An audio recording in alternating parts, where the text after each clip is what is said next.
Right, although this area here is an image and so's the spider, that was all drawn in Photoshop, this text here I can actually highlight and you can see that it's real text, and that was done using Google Fonts.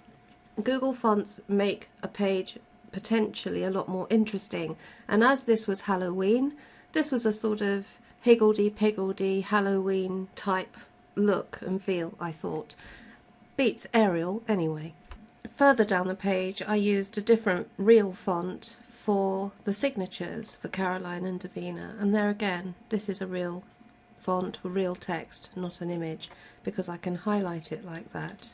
Alright, so how was that done? If I take you to the page, the actual page where the sales page is made, you can see that here is where I've written terrify your tweeters and frighten your fans, and all I've done is I've surrounded it with a div, and I've put a class on that div of Halloween title.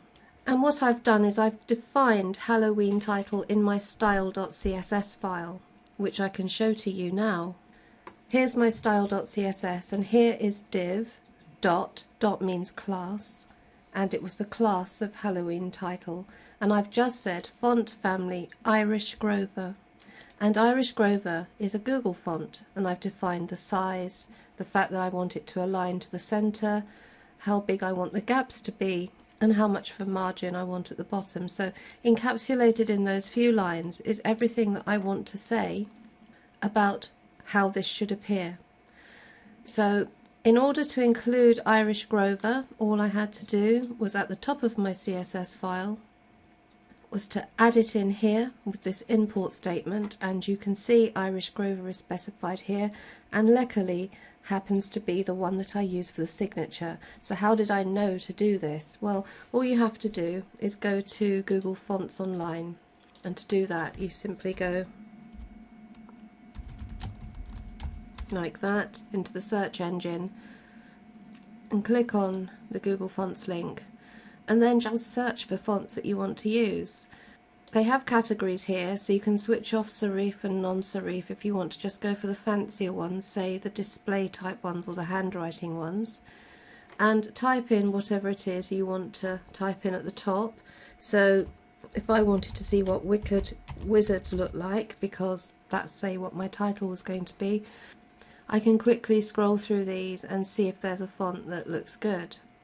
For example, that one has got sort of dripping liquid coming off it, so that's quite interesting. And there's quite a few of them, so you can have some fun looking for nice fonts to use. Say you like this one, you would just click Add to Collection, and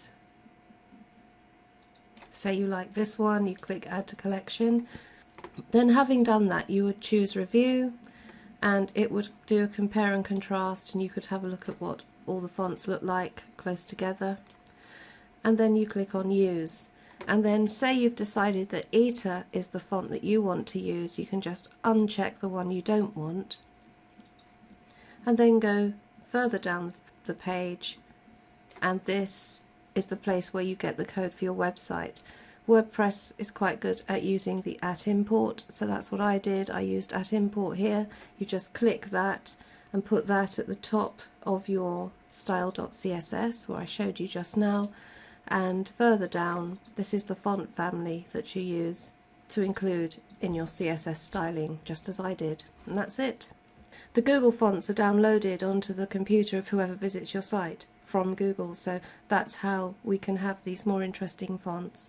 They don't always work unless you do some special coding on iPads.